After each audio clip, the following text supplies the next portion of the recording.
This is Ryan Elliott for Boxing Social in association with Betfred. I'd like to be joined by Sam Jones here in Newcastle this evening. Sam, first and foremost, how are you? All right, mate. How are you? I'm good, thank you for asking. Let's come straight down to why you're here. Solomon Dacres moves to 2-0 this evening on the Ritz and Ponce bill. First professional stoppage win. What do you make of his performance? Yeah, look, after his first fight, Sol could have probably done with a bit more time off because he hurt his hands a little bit. His first opponent on his first opponent's head, so he could have done with a bit more time off. But we had a good slot on this show, and we didn't really want it. We didn't want to let it slip, so he came on, and I think he put on a good performance. I think one round he was a little bit flat. He's going to have a good break now, and then he's going to be back out on September the 4th in a really good fight.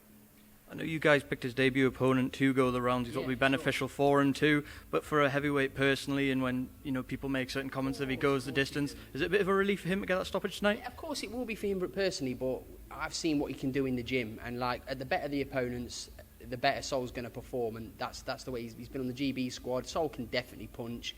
These opponents, these are tough men. Even that guy there, that guy showed ambition in there. He didn't just let Sol have his own way. He showed ambition. He tried to win, and Sol got the stoppage in the 4th round. Sol's made it very clear since he turned pro he'll fight anybody, anytime. It's your job and everyone around him to make sure maybe he gets the right fights at the right time. I heard you mention Kamil Sokolovsky through there. Is that what we can expect next? Yeah, September the 4th. We've told Eddie we want Kamil Sokolovsky, so I think that's the fight that's going to be made next. And then look. There's no reason, obviously we're not looking past any opponent, but Sol's going to deal with him. And after that, Alan Babic before the end of the year, providing obviously Alan Babic keeps winning. He's done everything asked of him as well. Alan Babic is very entertaining, but there's no reason why them two can't get it on before the end of the year. Sam, just a couple more from me because I know you're on your way out here when I grabbed you. Firstly, Daniel Dubois and Joyce. I know your opinion on it from reading social media. There's been murmurs from Frank and Daniel himself about a rematch. You're not so keen on that? It's not that I'm not keen on that, and then there's been no bigger supporter of Daniel in the public than me. I've been saying, listen, give him a break. But there's no more there's nothing non-conclusive about a referee counting in your face to 10 on your knee. It was a conclusive count-out win for Joe Joyce. There's nothing in it for Joe Joyce. So that's the end of that. Everyone in the heavyweight division was sort of on hold while we worked out who was going to be fighting who. Joe had that long wait for Joshua-Usyk. He will unfortunately not be fighting him now. What is next for Joe? You'll find out this week, funnily enough. They're going to be a British opponent? We'll see. Just to go back to Usyk, before we knew that Joshua Fury was going to fall apart and we were going to get Joshua-Usyk, how far did those talks go? Was there much discussion? No, there wasn't really any talks because they were holding out for this situation. And listen, ultimately, they've been right to hold out for it because it looks as though Usyk's going to get it. Fair play to him. I think Alex Krasik, his promoter, has got one last fight with Usyk, and he wanted to cash in on the biggest day. Joe Joyce was not going to be that. Anthony Joshua is. Fair play to him. Good luck to him. I think AJ will be too big and too strong, but fair play to Usyk.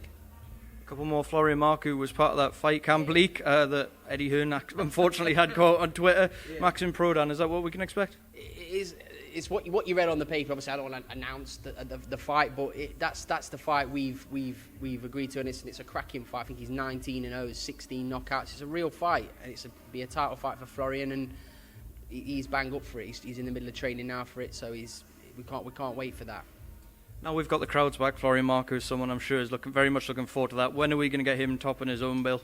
Well, as I say, fight camp, I think there's going to be very few selected people there, so I don't think you're going to see thousands of screaming Albanians at that one, but definitely the fight after that. We would love to take Florian back to Albania and do a bit of a homecoming there. And final one, Lerone Richards, new European champion. Yeah. What can we expect to be next for him? Well, we've said, as I say, there's a few names. Rosado, we've even said Anthony Durrell. There's a Rocky Fielding potentially fight there, but there's lots of options for Lerone. He put on a fantastic performance, and he finally got the credit he deserved, coming off a great win against Lennox Clark, who's proved to be a great fighter in his own right. But yeah, so we're gonna sit down next week and we're gonna talk about what's next for Lerone. But it will be a big fight. Well, Sam, I'm gonna let you get away. Enjoy Newcastle and enjoy your evening. Thank you very much.